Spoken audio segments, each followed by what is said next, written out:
প্রথম নম্বরে বলছে, হে নবী, তুমি আমার গোলামদেরকে, তোমার উম্মতদেরকে বলে দাও তারা যেন শিরকের মতো গুনাহটা না করে, আর যেন বাপ মায়ের সঙ্গে ভালো ব্যবহার করে। 3 নম্বরে নিজের সন্তানকে নিজেই যেন কতল না করে দেয়, অত্যার লাইগেশন যেন না করে। 4 নম্বরে যেখানে ফাহেসা কাজ হবে, নোংরামি হবে, ওই জায়গায় যেন আমার গোলামকে দেখতে না পায়। আর 5 নম্বরে বললেন, খবরদার মানুষ হয়ে যেন মানুষকে মার্ডার না করে। এই 5টা কথা আল্লাহ বললেন। 5টাই বড় বড় গুনাহ ছাড়ার কথা বলছেন, আর 5টাই মারাত্মক ডেঞ্জারাস আপনার কিনা কেসের কথা বললেন। সাংঘাতিক গুনার ব্যাপারে বললেন। শেষকালে আল্লাহর ভাষাটা কত মিষ্টি। যালিকুম ওয়াসাকুম বিহি, যালিকুম এই জন্যই তোমাদেরকে ওসিয়ত করছি, ওয়াসাকুম বিহি লাআল্লাকুম তাকিলুন, যদি তোমাদের বিবেক থাকে তো বুঝে নাও। আমি তোমাদেরকে 5টা কথা বললাম, বিবেক থাকে তো বুঝবি। ছেলে বেটাকে ছেলেকে আব্বা বলছে, বেটা রাতে একসঙ্গে ভাত খেতে দে, বলছে বেটা রে ওই তো ওর বাপ ডাকাচ্ছিল, ছেলেটাও ভালো লাগে, ওর সাথে ঘুরিস না বাবা, আর ও যেখানে সেখানে ওর সাথে যাস না, পড়াশোনাটা ভালো করে কর। ভালো কথা বলছি, মানবি তো মানবি, বিবেক থাকে তো বুঝবি। আল্লাহ ওইটাই বলছে, বুঝবি। যেদিন তোদের বুঝার ক্ষমতাটা আসবে, সেদিন তোরা আল্লাহকে বলবি, আল্লাহ ছেড়ে দাও, আমল করে আসি। কিন্তু আর দ্বিতীয় চান্স পাবি না, আর দ্বিতীয় চান্স পাবি না। দেখেন আল্লাহ আবার 5টা কথা বলছেন।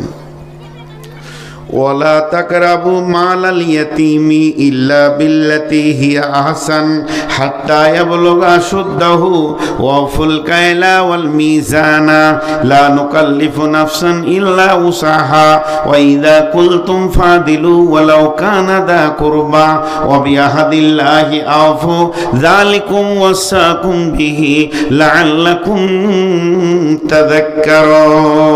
তাযাক্কারুন।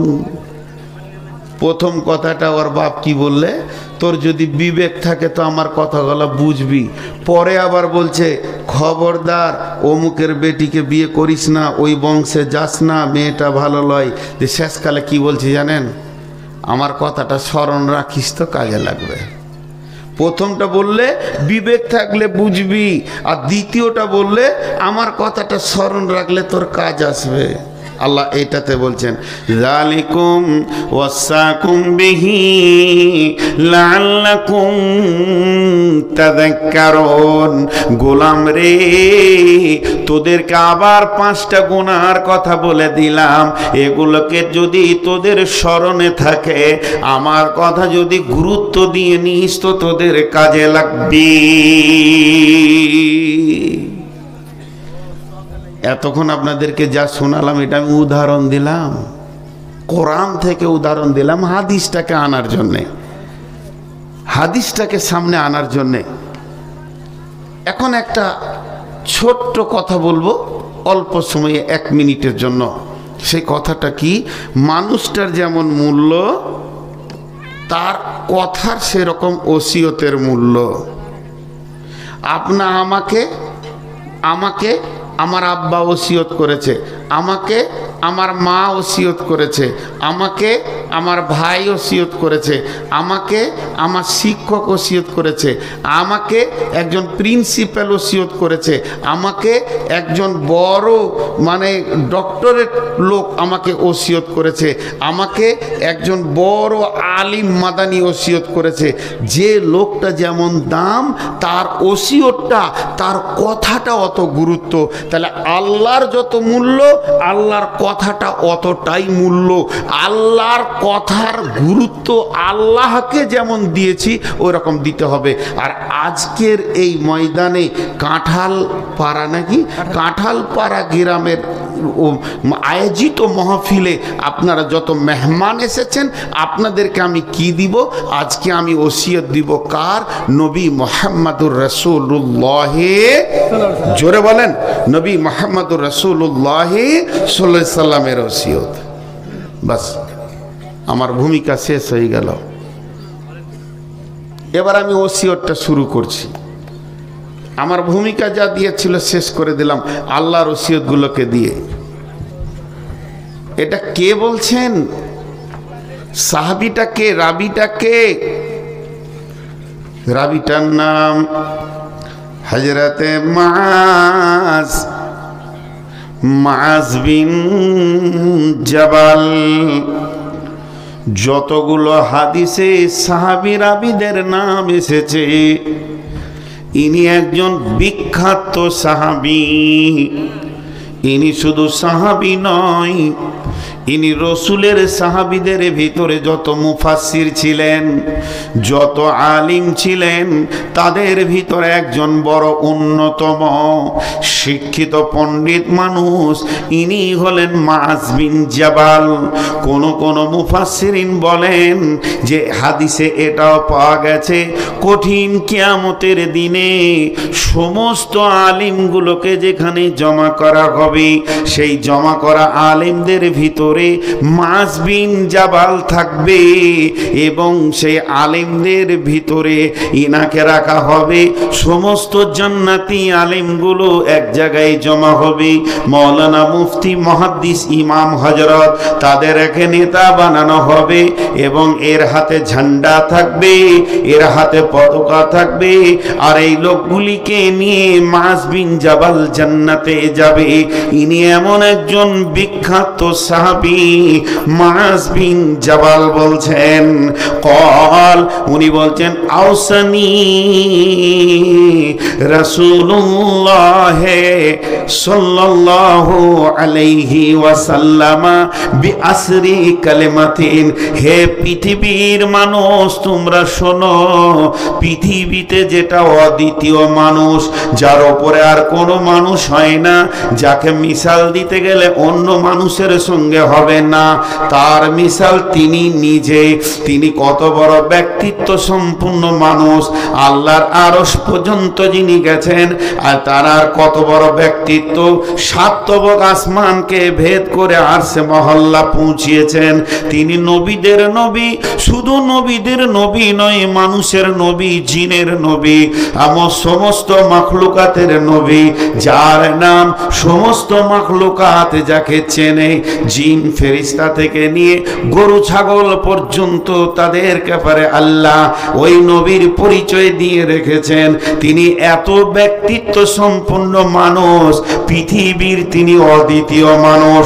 তিনার মতো তিনার আগেও কেউ ছিল না, তিনার মতো তিনার পরেও কেউ থাকবে না, কিয়ামত পর্যন্ত নবী আসবেন না। শুধু এই পর্যন্ত নয়, তিনি সমস্ত নবীদের ইমাম, ইমামুল আম্বিয়া। সেই নবী বলছেন, মুআজ বিন জাবাল বলছেন, বন্ধুরে, তিনি আমাকে 10 খানা ওসিয়ত করে গেলেন।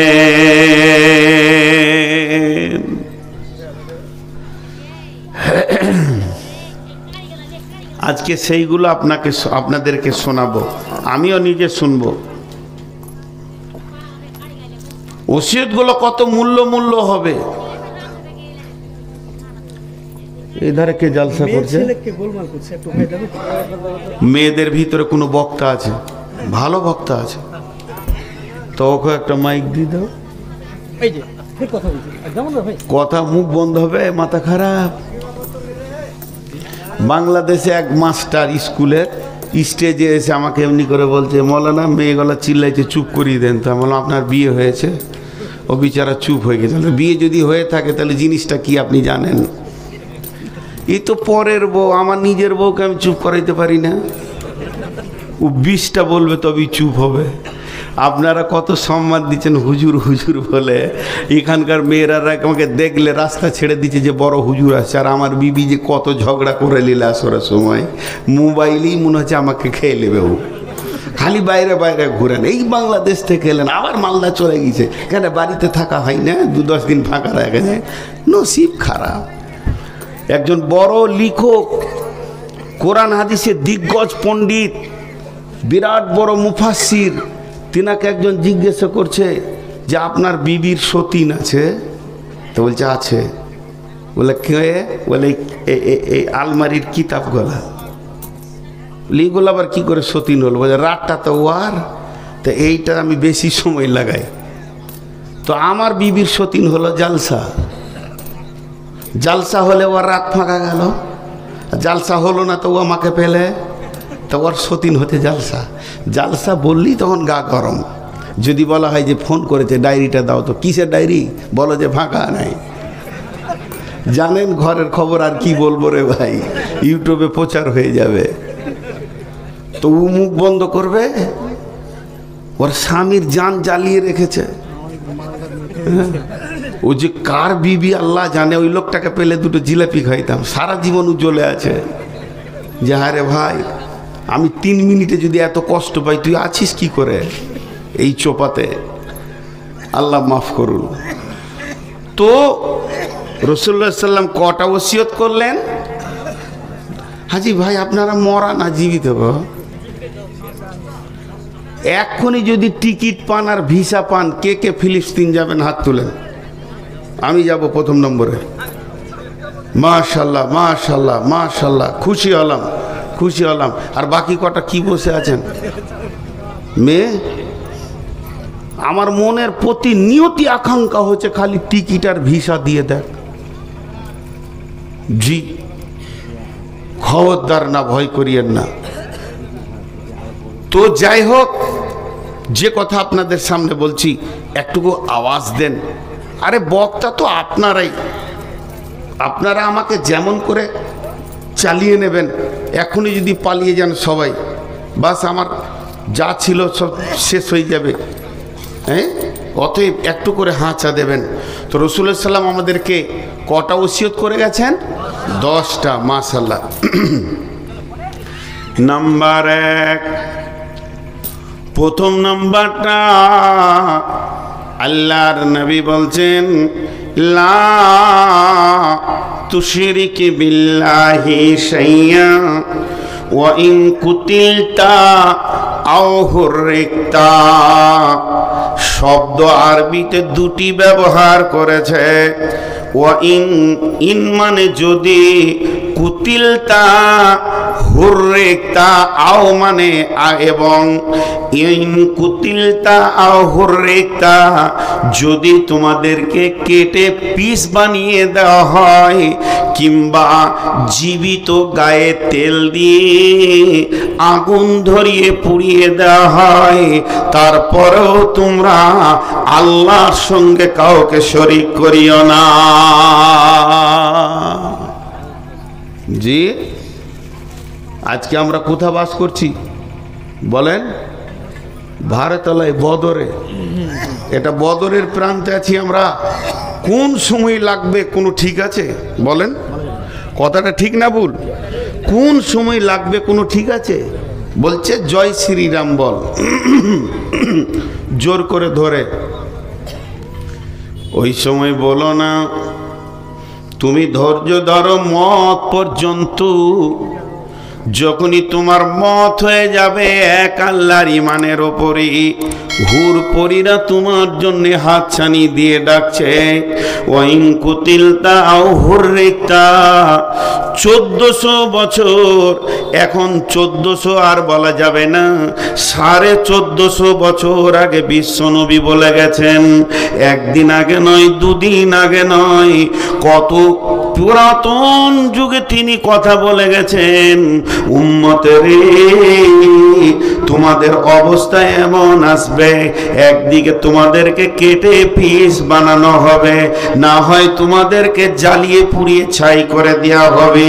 যেটা চলছে ফিলিস্তিনের ময়দানে, বোম দিয়ে জ্বালানো হচ্ছে, পেট্রোল দিয়ে জ্বালানোটাও জ্বালানো, তেল দিয়ে জ্বালানোটাও জ্বালানো, কেরোসিন দিয়ে জ্বালানোটাও জ্বালানো, বারুদ দিয়ে জ্বালানোটাও জ্বালানো। আল্লাহর নবী বলছেন, খবরদার ওই অবস্থায় তুমি ঈমানকে রাখবে। আপনারা ফেসবুক দেখছেন না?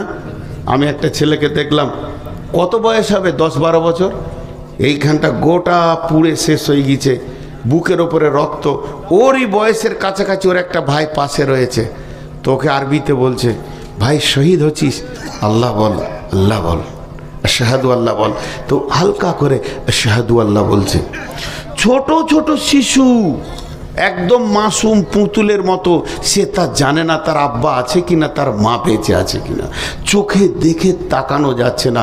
তারপরেও ছেলেগুলো এত রক্তাক্ত অবস্থায় চিল্লা চিল্লি কাঁদা কাঁদি নাই কেন? এই সবরটা কে দিয়েছেন? আল্লাহ। আল্লাহ তাদেরকে আরো সবর দান করুন। আমিন বলেন, আমিন বলেন। এত কমজোর হয়ে গেছি আমরা, আল্লাহ তাদেরকে আরো সবর দান করুন। আর বেঈমান ইসরায়েলের ইহুদিদেরকে আল্লাহ ধ্বংস করুন। হাদিসে আছে এরা পালাবার রাস্তা পাবে না, আছে রসুলের হাদিস আছে। এদের ভবিষ্যৎবাণী, এরা গাছের কাছে লুকাবে তো গাছও বলে দেবে এখানে ইহুদি আছে, মার। আসবে তাদের সেদিন। তো বিশ্বনবী বলছেন খবরদার শিরক করিও না। এখানে একটা প্রশ্ন, প্রশ্নটা কেমন? প্রশ্নটা আমাকে এক হাজি সাহেব করেছিলেন। আমি গিয়েছিলাম কোনো কাজে, শিক্ষিত মানুষ, বড় মানুষ, যে হুজুর এই যে বিশ্বজুড়ে মুসলিমদের ওপরে এই অবস্থা চলছে, তো আল্লাহ এখন কি করছে? প্রশ্নটা খুব সুন্দর, শিক্ষিত মানুষ তো, এখন আল্লাহর ডিউটিটা কি? এর উত্তর দুটো আছে, একটা হচ্ছে নেগেটিভ আর একটা হচ্ছে পজিটিভ। নেগেটিভ উত্তর, পজিটিভ উত্তর। তো দুটি উত্তর আপনাদের সামনে দিয়ে দিই। এখন আল্লাহ কি করছেন?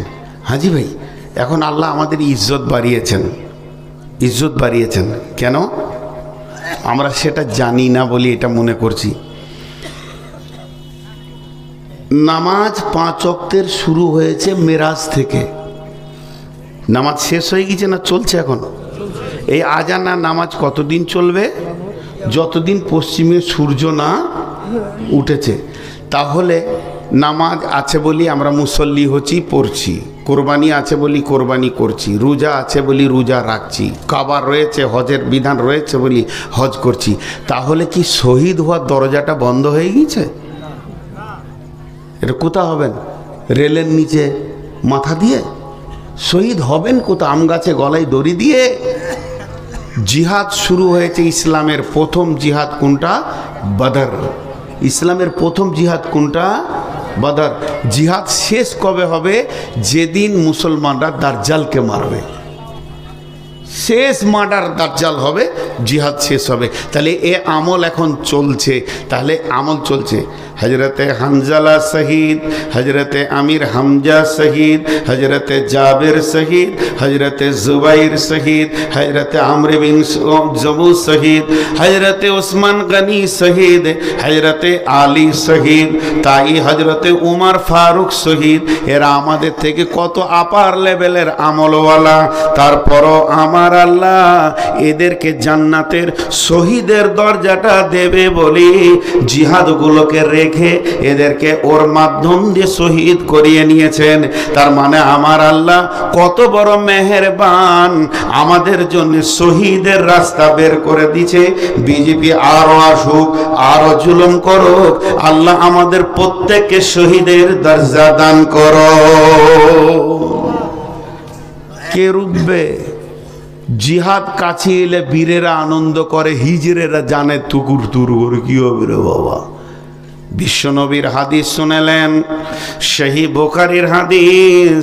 আল্লাহর নবী বলছেন, কারো দিলে যদি শহীদের তামান্না না থাকে, কারো দিলে যদি শহীদের তামান্না না থাকে, কারো দিলে যদি শহীদের তামান্না না থাকে, তার মত হবে মুনাফিকের মত।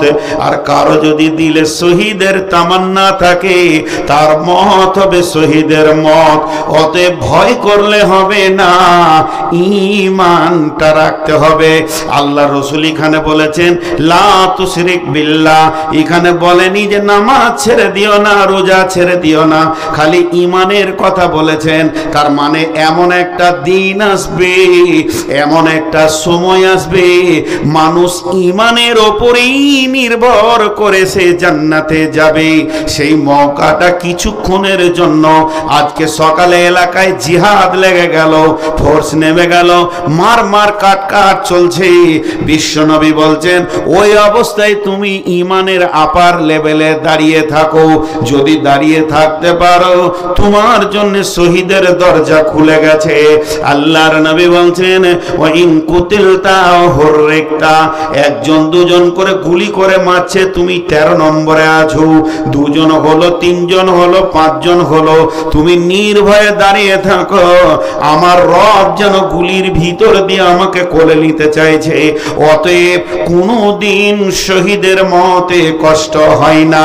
আমরা ভাববো গুলিবিদ্ধ হলো, কষ্ট হলো। শুনেলেন আল্লাহর নবী যা বলেছেন তা সত্য। আল্লাহর কসম সত্য, আল্লাহর কসম সত্য, আল্লাহর কসম সত্য, আল্লাহর কসম সত্য। নবীজির জবান থেকে একটা মিথ্যা বার হয় না। তাহলে শহীদের মরণের ব্যাপারে বিশ্বনবী তিনখানা কথা বলেছেন। যে লোকগুলো শহীদ হয়, যাদেরকে কেটে ফেলা হয়, গুলি করা হয়, বোম দিয়ে ক্ষত করা হয়, দেখবেন আল্লাহ তাবারাক ওয়া তাআলার নবী এইগুলো যারা দ্বীনকে বাঁচানোর জন্য শহীদ হয়, দুনিয়ার ব্যাপারে নয়, শর্ত হচ্ছে শহীদ হতে গেলে তিনটে জিনিস থাকতে হবে। এক নম্বর হলো ঈমান থাকতে হবে, দুই নম্বরে যে কাজে বের হয়েছে সেটা আল্লাহর হুকুম থাকতে হবে, তিন নম্বরে রসুলের তরিকা থাকতে হবে। এই তিনটে জিনিস থাকলে ওটাকে শহীদে গণ্য বলা যাবে। এই তিনটের মধ্যে একটা যদি না থাকে, বেঈমান যদি জিহাদে নেমে যায়, তার মত কুত্তার মত হবে। রসুলের তরিকা নাই, তার মত কুত্তার মত হবে। যেখানে আল্লাহর হুকুম নাই, ওই জায়গায় গিয়ে তুমি জান দিয়ে দিলে। কতজন পার্টির জন্য জান দেয়, কতজন ব্যালটের জন্য জান দেয়, কতজন গণনাতে গিয়ে জান দেয়, লেমিনেশন ফাইল করতে গিয়ে জান দেয়। এখানে ঈমান নাই, আল্লাহ নাই, রসুল নাই, এই মতটা কুত্তার মত হবে। এটা হত্যা বলা হবে, শহীদ বলা হবে না। আর যেটাতে ঈমান থাকবে, আল্লাহর হুকুম থাকবে, রসুলের তরিকা থাকবে, সেটা শহীদে গণ্য না হবে। আর শহীদকে মৃত বলা যাবে না। আল্লাহ বলে দিয়েছেন কোরআনে ওয়ালা তাকুলু লিমান ইউকতালু ফি সাবিলিল্লাহি আমওয়াত, যারা আল্লাহর রাস্তায় কতল হয়ে গেছে তাদেরকে তোমরা মৃত বলিও না। আল্লাহ মানা করে দিয়েছে, আর আমরা মৃত বলতে পারবো না। তাদের সম্মানের নাম হচ্ছে শহীদ। বিশ্বনবী মৃত, আবু বকর মৃত, কিন্তু উমর হলেন শহীদ, হযরতে হানজালা শহীদ, হযরতে ওসমান গনি শহীদ, হযরতে আলী রাদিয়াল্লাহু আনহু শহীদ। অতএব শহীদের সম্মান আলাদা রয়েছে। এর জন্য আল্লাহ তাবারাক ওয়া তাআলার নবী বলছেন খবরদার শুনে নাও, শহীদের মত কিভাবে হয়। শহীদের মতের যাতনা একটা পিপুলিকা কাটার মতো হয়, এর থেকে বেশি যন্ত্রণা হয় না। আপনি আমি দেখব গুলি করছে, ক্ষত বিক্ষত হয়ে গেছে, কিন্তু তিনখানা জিনিস যদি তার ভিতরে থাকে, ইনশাআল্লাহ তাকে পিপুলিকা কাটার থেকে বেশি শব্দ হবে না, আর বেশি কষ্ট পাবে না। বিশ্বনবী বলে দিয়েছেন শহীদের রক্ত যখনই মাটি টাচ করবে, এখানে আমাকে কাটা হয়েছে, মাটিতে যখনই রক্তের ফোঁটাটা পড়ে যাবে, তার সাগিরা কাবিরা সমস্ত গুনাহ মাফ হয়ে যাবে। সে ক্লিন একদম সাদা হয়ে যাবে। শুধু একমাত্র ঋণের গুনাহ মাফ হবে না, ঋণ যেটা সেটা পরিশোধ করতে হবে। আর তিন নম্বরে বলেছেন বিশ্বনবী শহীদের গায়ে যখন তলোয়ার আসার আগে তলোয়ারের ছায়াটা আসে, তখনই তার নাকে জান্নাতের সেন্ট পৌঁছে যাবে। বিধায় একটা শহীদ কোনোদিন কষ্ট পায় না। ওইগুলো লোক এত ক্ষত বিক্ষত হয়েছে, কিন্তু দেখেন কেউ চিল্লা চিল্লি হাহরো হাট করছে না। অতএব বন্ধুরে, আমার নবী বলেছেন হে মাঝ আমার উম্মতদেরকে বলে দাও, তাদেরকে যদি কেটে পিস করে দেয়া হয় কিংবা আগুনে জ্বালিয়ে পুড়িয়ে ছাই করে দেয়া হয়, তারা পিস হাওয়াটাকে মেনে নেবে এবং পুলে জ্বলে ছাই হয়ে যাবে। কারণ মুসলমানদের দুনিয়াটা কোনো মূল্য নাই, এদের আসল সুখ তো কবরের পরে, হাসরের পরে। বিধায় এরা এটাকে গ্রহণ করে আল্লাহর কাছে চলে আসবে, আর তারা হাসতে হাসতে জান্নাতে যাবে। তারপরও তারা মাথা নত করে এক আল্লাহ ছাড়া অন্য কারো কাছে যাবে না।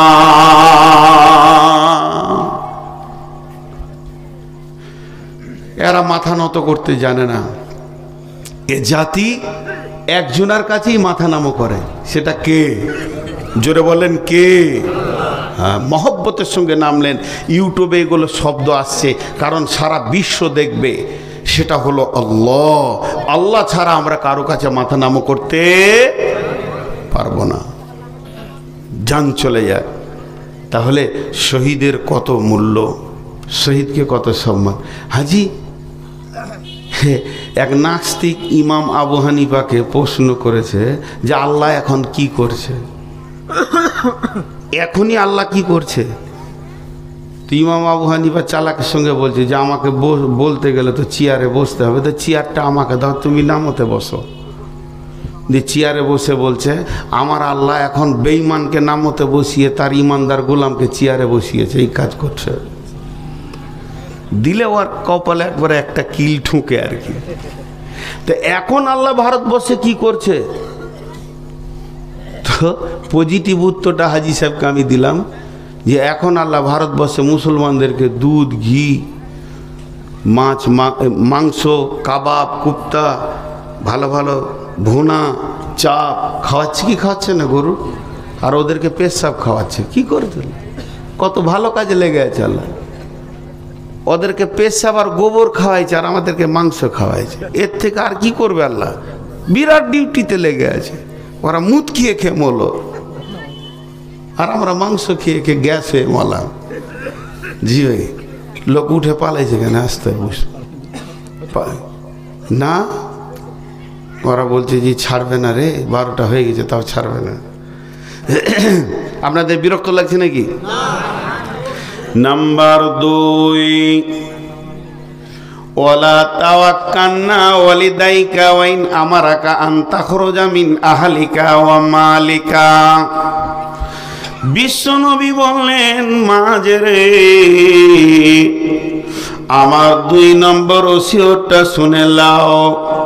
খবরদার মা বাপের ওপরে কমন করিও না।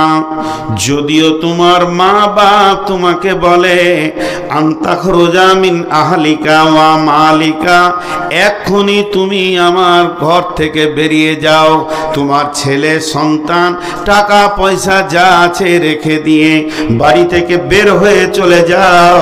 মাঝরে মা বাপকে কেন যাব এ কথা তুমি বলবে না, সঙ্গে সঙ্গে মুখ বন্ধ করে তুমি বের হয়ে যাবি। জি, এখন বলেন ছেলেরা মা বাপকে মানছে? আরে বলে না মানছে? অনেকে মানছে আছে, আবার অনেকে কমজোর, মানে না। কেন জানেন? দোষটা কার? দোষটা কার? ছেলের না মা বাপের? আপনাদের কাছে একটা আদালতে বিচার করে দেন তো। ওই যে পাখি মেরে বেলায় ওদেরকে কি বলেন? না জি, ওই যে একটা জাত আছে, যা যাবর গলা, হ্যাঁ যাই হোক, ও ঘুরছে পাখি মারার জন্যে। তোর কাজই হচ্ছে পাখি মারবে। ও তো খুঁজতে খুঁজতে ঘুরে বেড়াচ্ছে, আর ক্লান্ত হয়ে গেছে। যে তীর ধনুকটা পাশে রেখে দিয়ে ঘুমাইছে একটা গাছের শেকড়ে মাথাটা দিয়ে। তো ঘুমাবি ঘুমা, ও হাঁ করে ঘুমাইছে, মানে ওর নাকে ঠান্ডা লেগেছে, দে মুখ দিয়ে লিসাই নিয়েছে, হ্যাঁ ঘুমাইছে। আর একটা বক ওর সামনেই একদম উঁচাতে বসে আছে। ও ঘুমানোর পর বকটা এসেছে আর কি, তো ঘুমাইছে।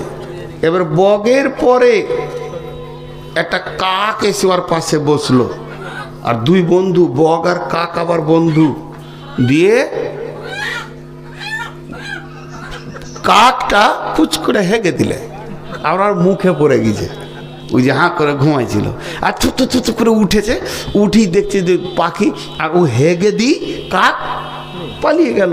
বগ হলো সাদা সিধে মানুষ, শরীরও সাদা, মানুষও সাদা। তো ওকে দেখে ফের মারলো তীর, আর যেই তীর মারলো তোর বুকে লাগলো, আর বুক ফেড়ে গেল, আর তীর নিয়ে বুক নিয়ে নিচে পড়লো। এই যে মার্ডারটা হলো, দোষ কার? কাকের না বগের না ওই লোকটার? আরে আরে মুখ খুলে না, কার দোষ? বগের দোষ। এবার বলবেন কেন?